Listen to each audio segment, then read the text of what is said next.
Hi, I'm Steffany Strange. Want to hear something scary?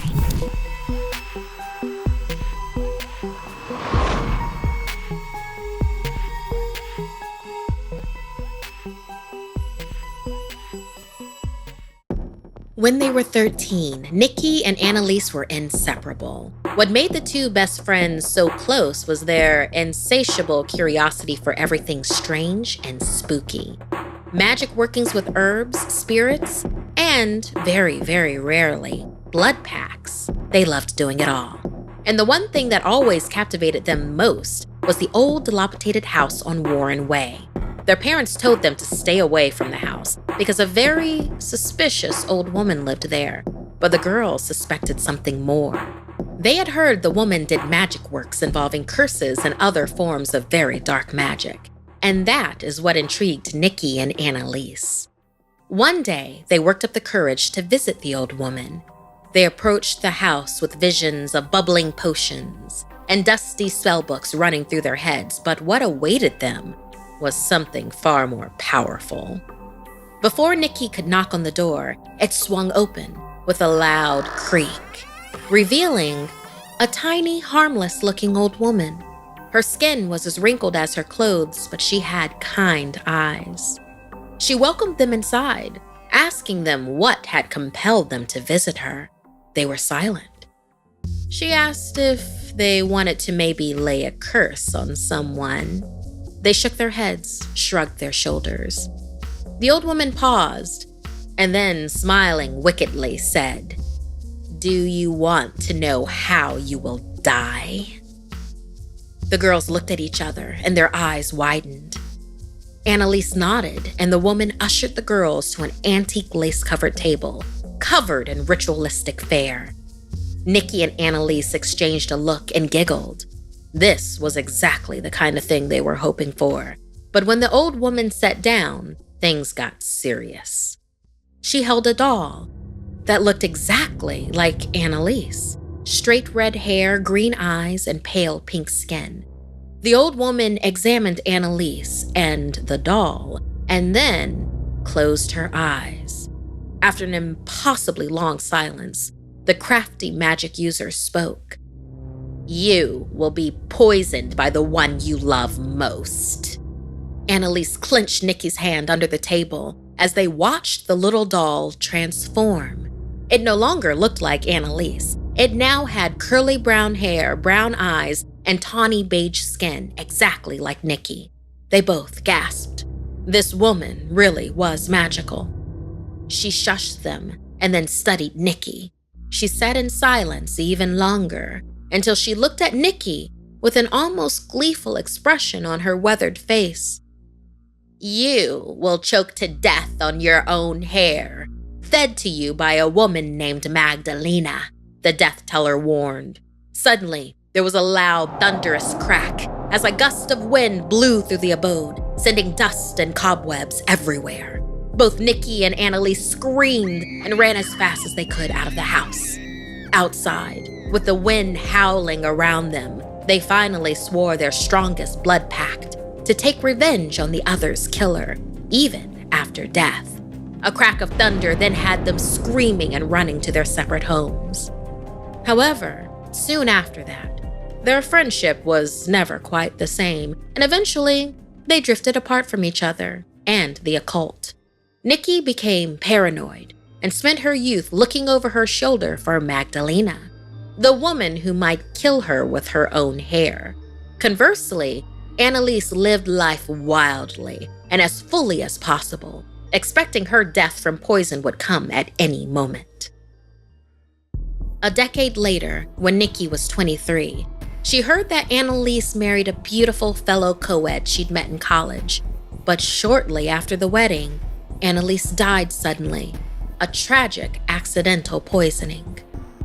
The death teller's prediction had come true. Nikki decided to fly home to visit Annalise's family. She felt guilty that she'd grown apart from her best friend all those years ago, and honestly, more than a little part of her hoped she could figure out a way to avoid the horrific death promised. As she drove through her old neighborhood, She passed through Warren Way to catch a glimpse of the death teller's old house. It was long gone, replaced with a small duplex. Nikki breathed a sigh of relief as she made her way to Annalise's family home. Before Nikki could knock on the door, it swung open on its own. Inside, the house was dark and dusty, as if no one lived there anymore. Nikki backed away until she saw a beautiful young woman coming down the stairway dressed in black funeral attire. It was Annalise's widow. The widow looked at her with kind eyes and said, "You must be Nikki. My name is Magdalena." Suddenly, the widow's skin wrinkled and her hair turned fully gray as she cackled.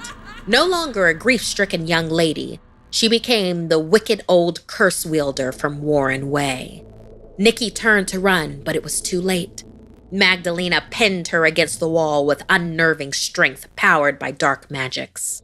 She ripped the hair from Nikki's scalp and began shoving it down her throat. As Nikki choked to death, old Magdalena smiled. The curse she had placed on both girls a decade ago was complete. Tonight, she would do a ritual with the flesh from both dead bodies and add 100 years to her own long life. But suddenly, she froze in fear as she heard a familiar voice behind her. "Don't you want to know how you'll die, Magdalena?" one voice said, as another then added, "Our pact screams for revenge for each other's killer, and both are you." The now double-cursed evildoer fearfully turned to face the wrathful poltergeist of both Annalise and Nikki, best friends reunited by their decade-long blood pact in the afterlife. Nikki then smiled and accurately foretold Magdalena's death.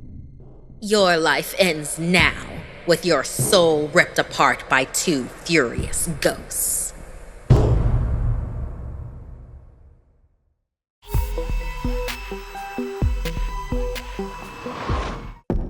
In the early 1900s, the seaside town of Japan was a well-known hub for world travelers. Visitors could find all types of strange and unusual goods in the marketplace. And that is where this particular nightmare began. 17-year-old Ekichi Suzuki was determined to find the perfect Christmas present for his baby sister. Just minutes before his boat was to take him to Hiroshima, he saw it. The most beautiful porcelain doll he ever laid eyes on. In a glass case, standing 20 inches tall, she had shoulder-length hair that was done up in a traditional okappa style. Her piercing black eyes drew him in. With seconds to spare, the exchange was made and the proud big brother was on his way home with the perfect present. On Christmas Day, Ekichi presented the gift to his 2-year-old sister, Okiku. She was immediately infatuated. It wasn't long before Okiku dismissed all other toys in favor of her doll. She even named the doll Okiku after herself. When her brother asked her why she gave the doll her own name, she replied, "Because I am her, and she is me." The two Okikus began to look alike. Their hairstyles and outfits often matched. People would find Okiku speaking to the doll as if the doll was speaking right back to her. But as Okiku got older, her interest began to change. She began to forget her doll. Not all the time, but just often enough that strange things began to happen. There was this one time Okiku went to a friend's house and left her doll at home. When she returned to her house, her bedroom had been ransacked. Another time, Okiku forgot to bring her doll to a sleepover. When she fell asleep, Okiku had terrible nightmares that a doll was following her with a torch. The next morning, Okiku returned home to find a small fire had occurred in her bedroom. Okiku stayed clear of the doll.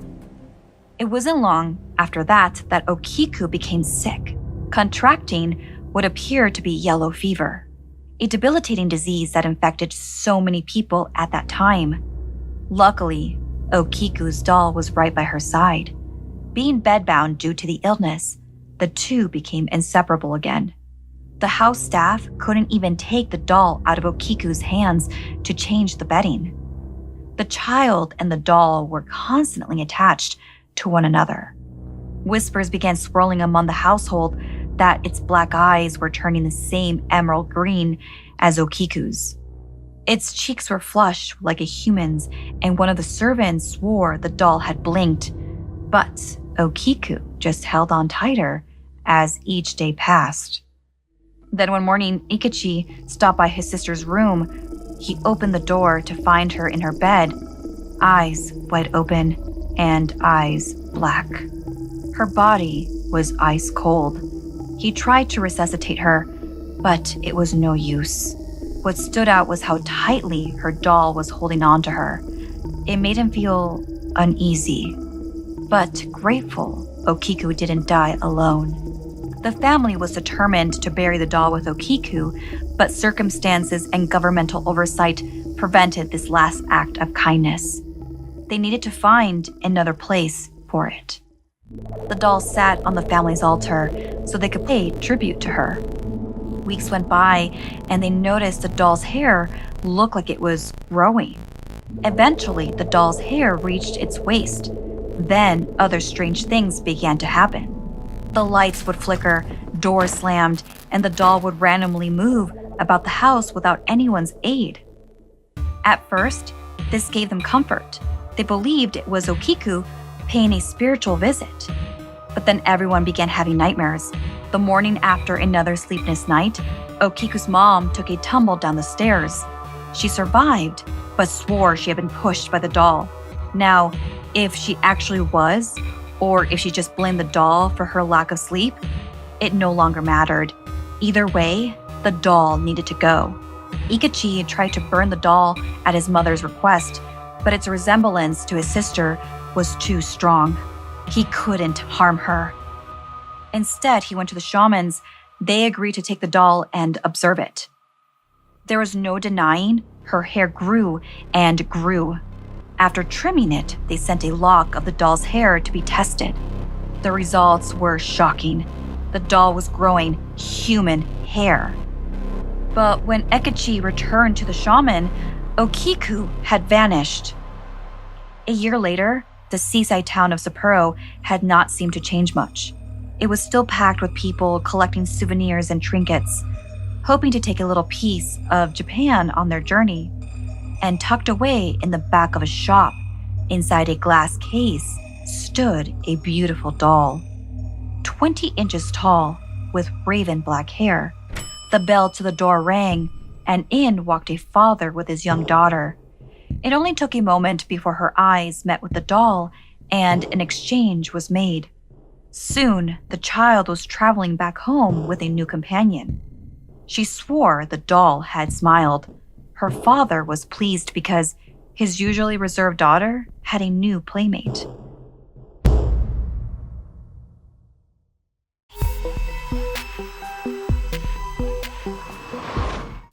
Yusuf had always been a restless sleeper, even as a baby. Now as a teenager, he couldn't remember the last time he slept through the night. The tossing and turning eventually grew to insomnia, and his mother decided to get him some help. The doctor's prescription would not only ensure Yusuf fell asleep easily, but he'd be able to stay asleep and hopefully get the 8 or so hours he needed. A literal dream come true, as she would no longer be so concerned about the giant bags under his eyes or his constant fatigue. The night after they'd been to the doctor, around 10 p.m., Yusuf swallowed his little green pill, and within 15 minutes, his eyes grew heavy and his body let go of all tension. He climbed into bed, hopeful. His eyes closed and he drifted away. After a time, he fell into the REM cycle and began to dream. He started seeing strange, dark images, an ominous shadow following as he walked. Tree limbs grabbed at him as he passed by, eerie noises fast on his heels, the makings of one of his normal nightmares. These scary scenes felt familiar to him, so he consciously told himself to wake up and pinched himself on the arm, which usually did the trick. But he was stuck. As he ran down a dark alley, his realization sent him into a full panic. He had to wake up. Right about now was usually when his eyes would typically open, his body jerking awake. But because of the medication, he couldn't. He was now trapped in this nightmarish purgatory. His heart raced as the shadowy creature crept behind him.